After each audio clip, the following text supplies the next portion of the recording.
Hello and welcome. I'm the Candyman, and in today's video we are providing a guide for the cardio skill in State of Decay 2. The goal of this video is to break down the cardio skill for you so you can understand how it affects each and every one of your survivors. So let's get started.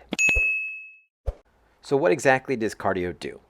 So cardio actually improves the survivor's maximum stamina and leads to advanced athletic skills, also known as specializations. In State of Decay 2, there are a lot of actions that you can make your survivor do that consume stamina, such as fighting, climbing, dodging, jumping, anything like that. So obviously you want to make sure that your stamina is as high as possible to make sure that you can do as many actions as you possibly can. Now you can improve your cardio skill organically by either running or climbing.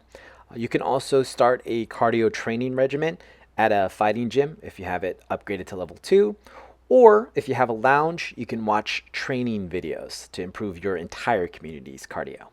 Now keep in mind, every survivor starts with a base number of 100 stamina points.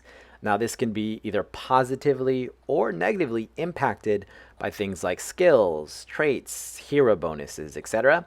But for illustration purposes, for the sake of this video, we are going to use the 100 point stamina level. So your survivor is going to start at cardio level 0, indicated by the stars next to the cardio core skill. And they can level that all the way up to level 7. Now with every level, they get 3 additional points to their max stamina. So that means at level 0, they have 100, and then at level 7, they're going to have 121. Now, once your survivor's cardio level reaches level 7, you're able to specialize that skill into one of 4 specializations: Marathon, Acrobatics, Backpacking, and Powerhouse. Now, Marathon is always going to be available as an option to potentially specialize, unless you have a trait that blocks it. Also, with the other 3 specializations, they can either be blocked or be guaranteed to be an option, depending on some of the traits that your survivor has. Now, please keep in mind that when you do choose a specialization, that it is permanent. And the only way to change that specialization is going to be to get a physical training manual from one of the mysterious wandering traders that's going to be randomly popping up across the map. And keep in mind that if you do use this training manual to try to re-specialize that core skill, that core skill, so the cardio skill, is going to be reset, and your survivor is also going to get a 66% reduction to their cardio experience rate, which essentially means that leveling them back up, leveling their cardio back up, is just going to be a much harder and slower process. So the first specialization we'll talk about is Marathon, which makes sprinting cost less stamina, and your fatigue just accrues more slowly in general. So this is going to be the basic cardio specialization that's available to each one of your survivors once they reach level 7. So once you specialize in Marathon, you'll see that your stars next to Marathon are reset back to 0. So that means you can get another 7 levels of cardio. So in this case, specifically for Marathon. But once you reach level 0, so once you specialize in Marathon, you will see a 33% reduction in your sprint stamina cost. So State of Decay 2 doesn't share exact numbers for this, but hypothetically speaking, if before you specialized it would take 3 points of stamina per second, now it's only going to take 2. So Marathon also affects fatigue severity, which, if you don't know, your character, when they're out for too long, they start getting tired and are no longer able to consume stamina at the same rate. They essentially have a decrease to their maximum stamina. So again, this helps with that. So this reduces your fatigue severity initially. So if you're at level 0 of Marathon, it's going to reduce it by 5%. And then every level is going to be an additional 5%. So for a grand total of, if you've gotten to level 7, 40%. And then finally, once you get to level 7 in Marathon, you're able to sprint for free when you are lightly encumbered. The next specialization we'll talk about is Acrobatics, which makes both dodging and climbing quicker and cost less stamina, as well as unlocking the flying strike attack. So Acrobatics and the other two that are going to follow are both known as advanced or gold cardio specializations.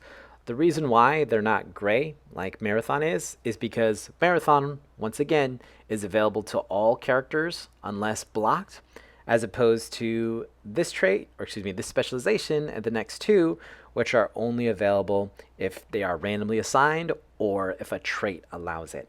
So first, anytime you climb, the stamina cost is going to be reduced when you have the specialization.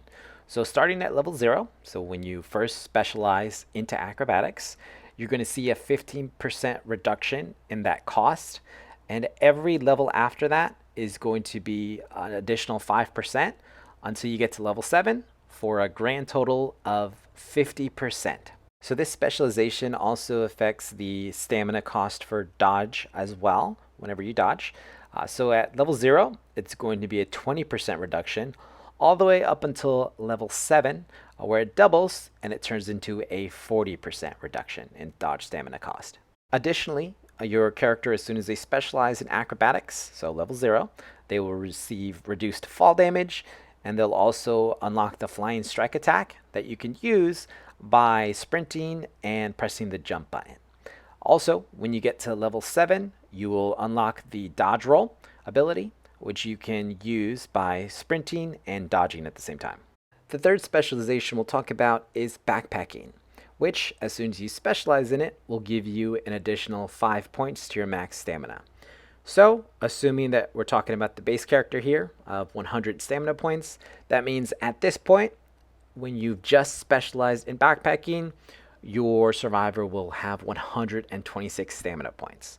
Now, with every level that they progress in backpacking, they get an additional 5 stamina, which, once you reach level 7, will mean that your survivor will have 161 stamina points. So, backpacking also provides a max carrying capacity increase of 15 as soon as you specialize in it. And then once you reach level 7, that's going to double and turn into plus 30. Also at level 7, you will get an additional inventory slot. And finally, the last specialization available to your survivors is going to be Powerhouse, which reduces your melee stamina cost as well as unlocking both the dropkick and power hit attacks. So as soon as you specialize in Powerhouse, you will be able to use less stamina every time you grab a zombie. So your grapple stamina cost will be reduced by 25% until you reach level 7, which will double it and turn it into a 50% reduction. Also, your melee stamina cost will be reduced. So as soon as you specialize it, you'll get a 4% reduction in melee stamina. And each additional level is going to provide 3% reduction up until level 7. So for a grand total, that will be a 25% reduction in melee stamina costs.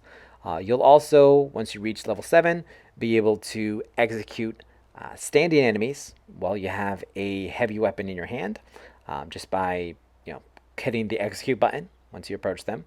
And you'll also be able to grapple enemies from the front. Now, as soon as you specialize in Powerhouse, you'll be able to hit with the power hit attack. So all you have to do is just hold on to the melee button. Your character will charge up, or hold the weapon, so to speak, and then you can release it for a more powerful attack. Also, if you're not having a heavy weapon in your hand, you'll be able to drop kick. Also, you'll be able to throw zombies farther and harder. If you want to check out more tips about State of Decay 2, be sure to check out our Apocalypse playlist for more. As always, spread the love, spread the positivity, and I'll catch you in the next one.